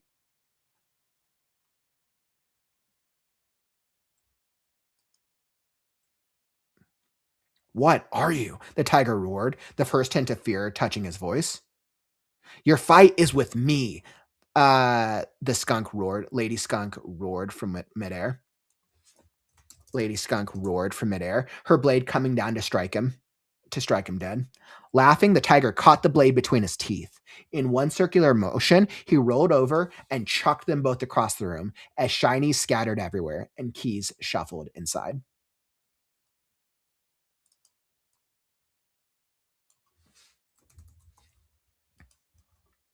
Scarecrow sprinted down the hallway as other prisoners darted around him. The salamander and the platypus ran on either side, carrying smaller animals upon their backs.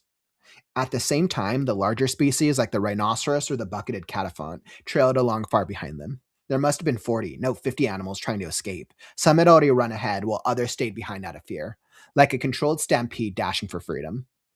Some had already run ahead, while others stayed behind out of some. Let's fix that. Some had stayed behind out of fear. Let's see. Some had stayed behind out of fear, while others dashed ahead.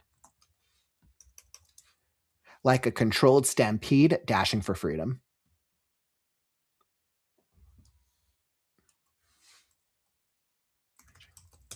Like a controlled stampede grasping for freedom.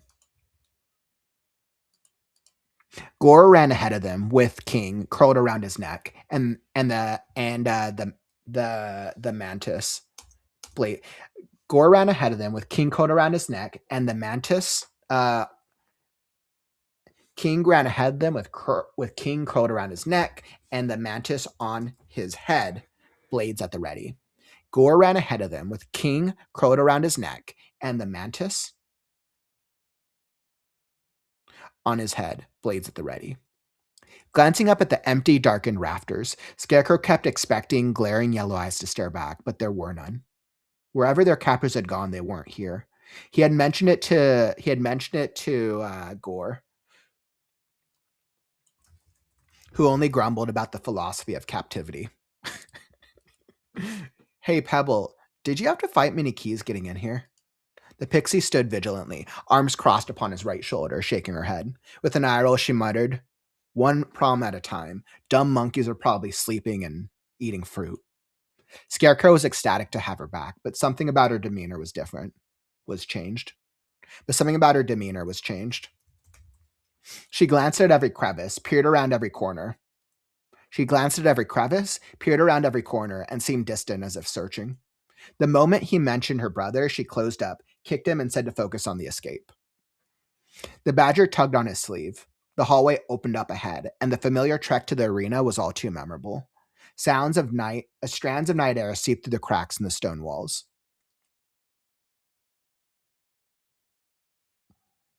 They passed by the strangest sight, though. A dead key sat against the wall, shriveled completely as if drained of any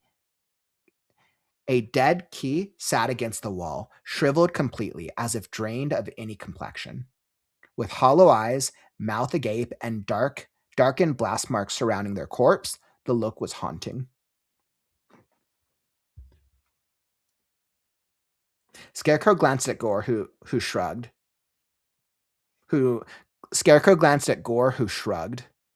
but carried on. And then to Pebble, who was worried but remained distant. What could do such a thing? The rabbit? He glanced back at his who could do such a thing? The rabbit? But the rabbit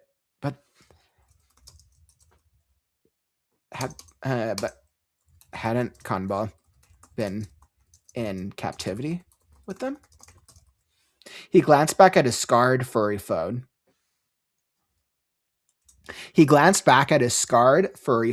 Who trailed along with the pack. Aqua eyes, mumbling and dazed. The animal's wrists were still bound, but he had seemed to go along with them willingly. He muttered shame under his breath, but otherwise seemed just as distant as Pebble. Gore had warned him against offering a hand, but Scarecrow had to believe others could be helped. He was certain that's what the boy in the red beanie would have wanted. Like honoring a distant memory. Is that who he was?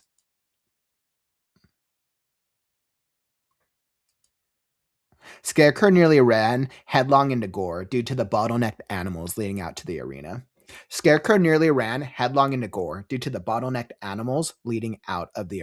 Leading out into the arena.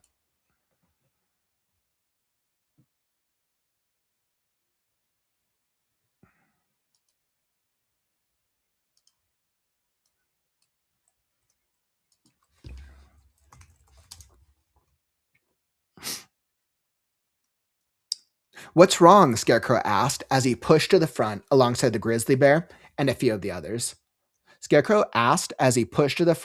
What's wrong? Scarecrow pushed to the front alongside the grizzly and a few of the others. As they shoved through the throng of animals, the polished raccoon leaning against the neighing zebra, the armadillo sitting square and protected atop the goat, the platypus and even the weasel still growling at each other. Let's go. They shoved through the throng of animals. The polished raccoon. They shoved through the throng of animals. Let's go. Let's not make this right. The polished raccoon leaned against the neighing zebra. The armadillo sat square and protected atop the goat. The platypus and even the weasel growled at each other.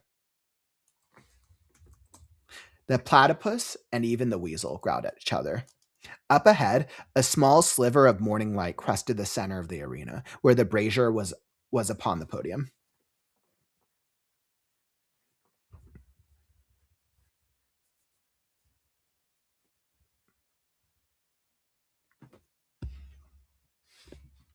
Let's go. A small sliver of morning light crested the center of the arena.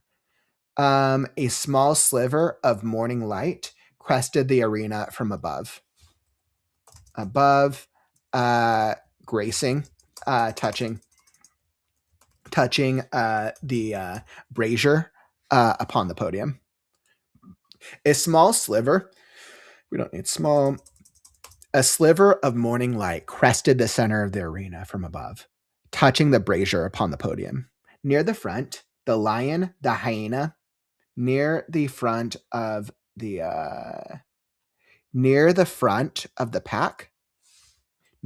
front of the crowd, the lion, the hyena, and even the possum, somehow still armed with a blade much too large for it, growled and glared at a pack of wolves. The wolf pack was about 20 large, but each of the wolves, the wolf pack was about 20 large, but each wolf was twice their size, burly, well-groomed, and with white eyes, as if they were all of the same species. The wolf pack was about 20 large, but each wolf was twice their size, burly, well-groomed, and with white eyes, as if they were all of the same species. As if they were all the same. As if they were all of the same species. Growls met howls at the standoff, while more prisoners seeped out of the arena doors.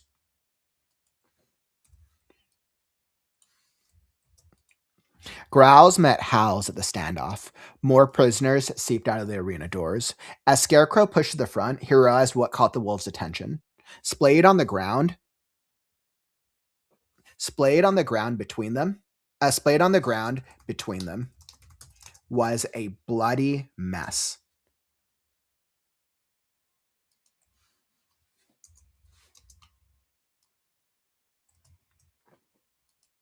Splayed on the ground between them was a bloody mess.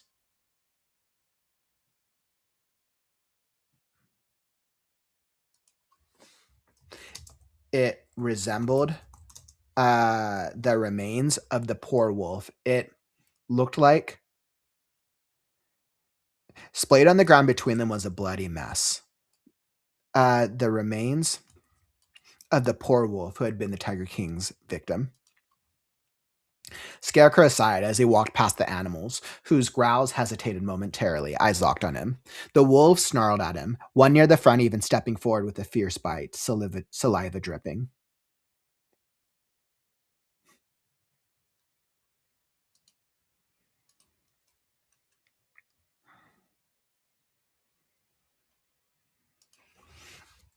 Scarecrow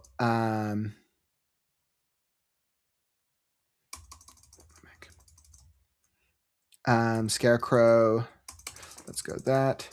Scarecrow flashed back to the snowstorm, saving Mr. Crow, wondering if one of these wolves was one and the same. But this didn't deter him. As he knelt before the dead wolf, looked up and said, Scarecrow flashed back to the snowstorm, saving Mr. Crow, wondering if one of these wolves was one and the same. But this didn't deter him.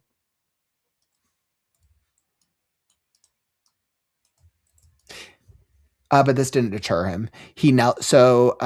This didn't deter him. So he knelt before the dead wolf, looked up and said, I tried to help him, but I'm just a scarecrow. But I'm no fighter. I'm just a scarecrow. Some of the wolves near the back howled with laughter, but one stood out, stepping to the front of the pack. The others shied away, making a path for their leader. This wolf, unlike the others, had a visible burn mark across its face, where the fur had been charred away. He was the only white wolf of the pack, somehow smaller, yet with a demanding presence. A similar spiked crown rested atop his head, but without gems. Even though he was a wolf, his presence, demeanor, and visage bore a striking resemblance to the Tiger King's. Let's see.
So I made an adjustment to that bit. I was wondering how that would sound. So some of the wolves near the back howled with laughter. One, however, stepped forward.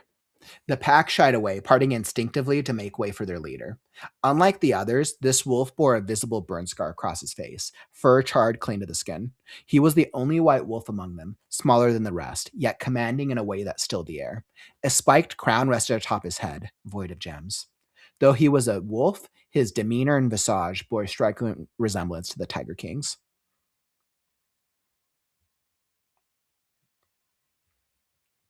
With a low, guttural growl that demanded a response, the Wolf King uttered, "What were his last words? What were his last words?" Scarecrow looked up into the large, pristine white eyes, only just realizing it.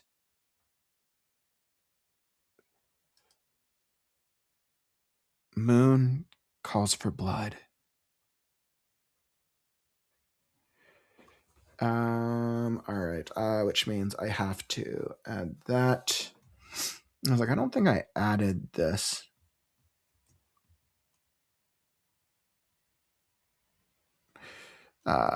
This must have been Tiger King chapter. So whatever. I'm on page 443 now.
All right, so we fixed that. We added that bit there.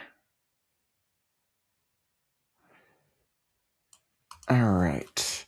Where were we? With a low guttural growl that demanded a response, the Wolf King uttered, "What were his last words?" Scarecrow looked up into the large, pristine white eyes, only just realized. A Scarecrow looked up into the large, pristine white eyes. "Moon calls for blood." In unison, the Wolf King raised his snout and howled alongside his pack. Even some of the prisoners' howls joined in as if by instinct, and for once, a collective animalistic noise resonated throughout a collective primal noise resonated throughout the arena. As the howling died down, tension returned, and soon growling and hissing rose up in full force. The Wolf King prowled forward, peering down his snout. Hot breath plastered Scarecrow's face as he stood his ground. "You are passable, straw creature." The wolf's words were fierce but direct.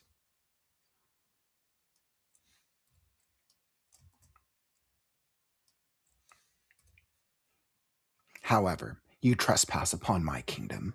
He paused to gaze amongst the collected prisoners. "And my brethren were promised food." And my over his shoulder, the wolf's growling intensified. "Bring us the monkeys," with the guttural growl, "and you may flee with your lives." "I thought wolves were proud creatures." Gore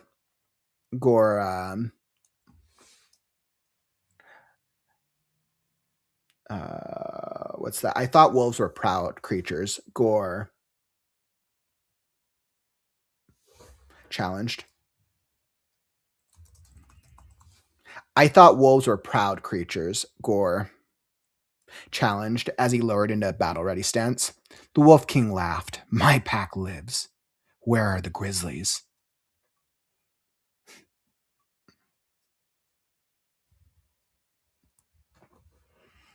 Let's adjust that.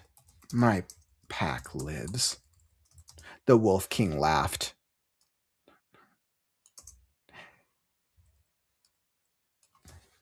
How fare the grizzlies? Gore growled but held his position. Scarecrow glanced wearily at Pebble, hands in her pockets as if she were prepared to throw something. Behind him, countless faces, jaguar, owl, chicken, panda, ox, mammoth, and many others watched with growing expressions of fear and animosity. Growls intensified, sneers magnified. What was he supposed to do? Just then, the armory wall burst open as something crashed to the ground, and just then, the armory wall burst open, creating a second hole. Just then, the armory wall burst open, creating another hole as something crashed to the ground. As a figure crashed to the ground, and parts of the structure collapsed upon itself, leaving the room bare and exposed. Actually, let's fix that. Just then, the armory wall burst open as something crashed to the ground. As we fix that as a figure crashed to the ground, and parts of the structure collapsed upon itself, leaving the room bare and leaving the room completely exposed. The Tiger King rose from the rubble, brushing himself off. His eyes were locked on the wolves.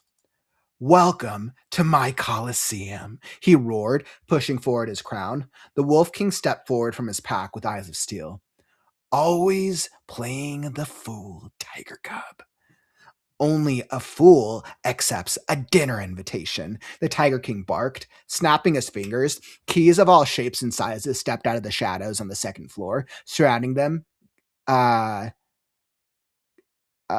Boomerang weapons pointed.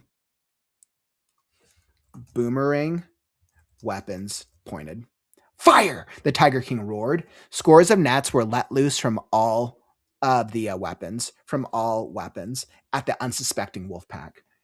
The Tiger King rose to full height on his back legs, flicking his right paw into the air as 5 onyx black rings glowed a deep ember in unison. The Wolf King rose to full height on his back legs, flicking his right paw into the air as 5 onyx black rings glowed a deep ember in unison. Every single net burned in midair, disintegrating into nothing, disintegrating to ash. Every single net burned in midair, disintegrating to ashes before touching a single wolf. I see the foolish cub still plays with toys. The Wolf King spat viciously, wolf snickering behind him. The Tiger King's harsh laughter boomed around the Colosseum. Tension high, all prisoners stood on edge, waiting for the pin to drop. Glancing up at the whip,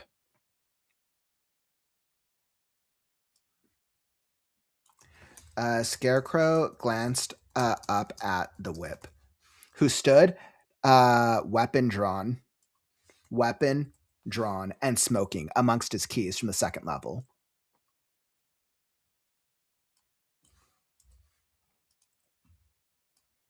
The Tiger King continued.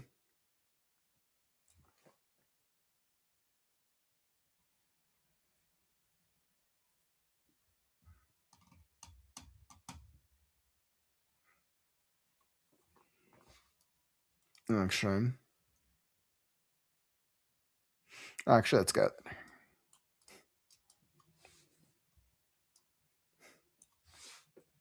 Let's fix this. The Tiger King's harsh laughter boomed around the Colosseum, tension high.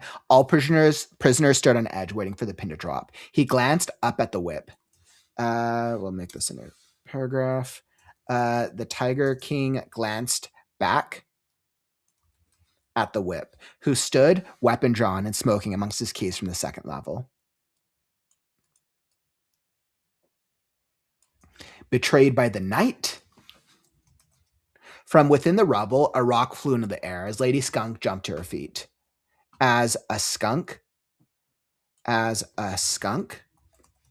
From within the rubble, a rock flew into the air as a skunk jumped to her feet, a dark blade gleaming a vicious energy. From within the rubble, a rock flew into the air as a skunk jumped to her feet, holding a dark blade gleaming with a vicious energy in the morning darkness. From within the rubble, a rock flew into the air as a skunk jumped to her feet, holding a dark blade, its gleam vicious in the morning darkness. Or the queen, the Tiger King finished, his laughter never ceasing. A night is no night without a king, the whip responded firmly, bowing his head but never taking his eyes off them. Playtime is over, Tiger Cub, snarled the Wolf King with a childish delight. The wolves control the Colosseum, the fruit tree, and the arms. Howls echoed out from within the armory behind the Tiger King. Howls echoed out from within the armory behind the Tiger King as wolves, eyes red, crawled out from sights unseen.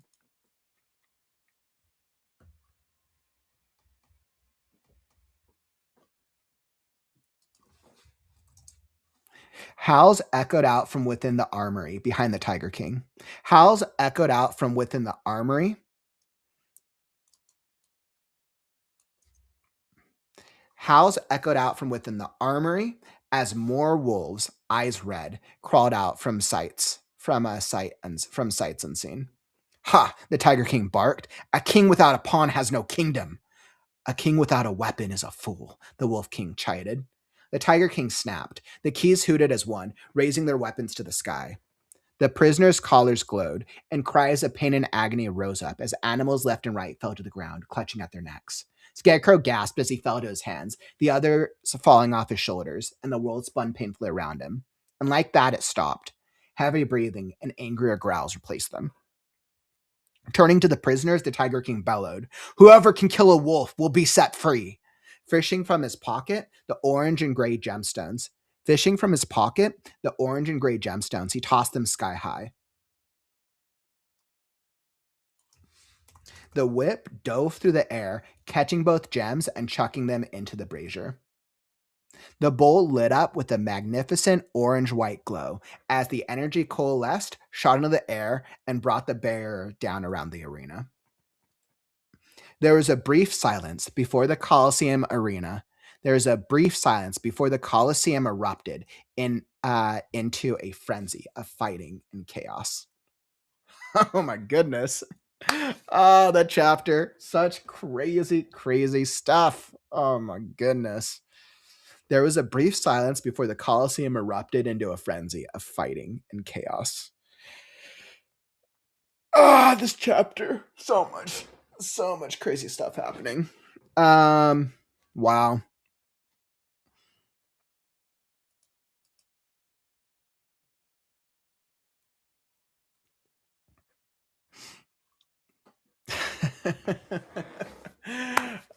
It's so fun. It's so great. So this chapter is definitively the longest. I think right now this chapter is the longest in the book. But the pacing of the chapter is really, really well done. Like at reading the chapter from the beginning to the end, because there's so much action going on, and because we're switching between all the different POVs, the chapter works really, really well. I was a little worried that it might drag on a bit, but I think because there's so much that happens, I think the chapter works really well. I feel like there might be some bits that can probably be trimmed down a little bit, but that'll probably happen from the editing more than anything. And I'm glad, I love it. We get all the bits. We have so many POVs in chapter, and it's fun. We get the Tiger King, we get Mr. Crow, we get Pebble, and we get Scarecrow. So we get 4 different POVs. And then, of course, this leads into the next chapter, which, if we thought the first Colosseum chapter was crazy, this next chapter literally triples it. chapter 27, the second to last chapter of the midpoint, Fight of the Kings. Oof. I was like, it's a good chapter too. I want to hop into it, but either tomorrow or Tuesday. This is another doozy of a chapter.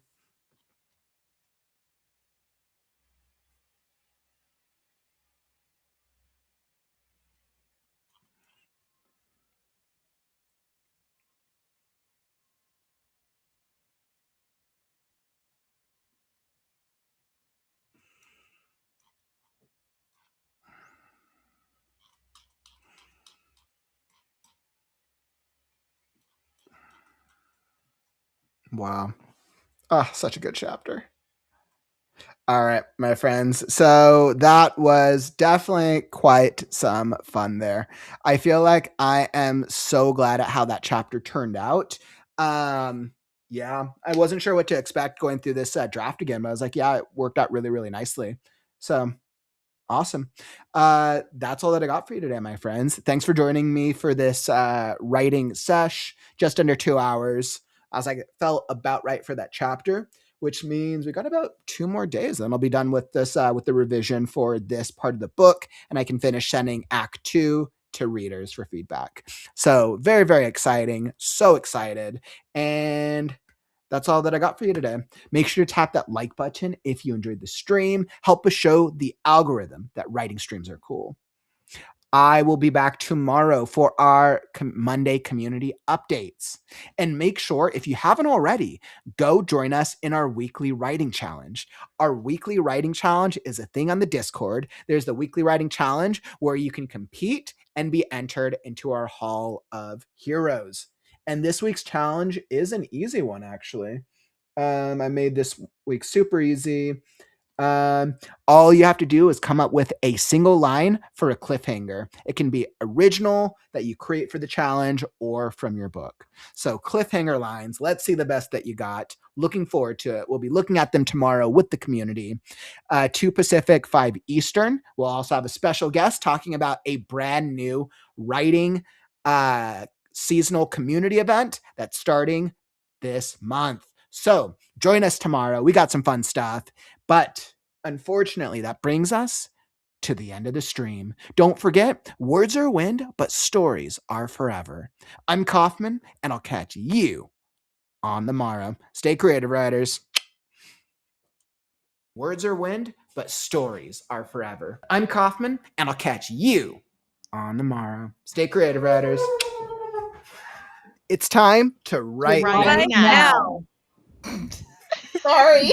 Right now, not right now, but right now. Read now, right now.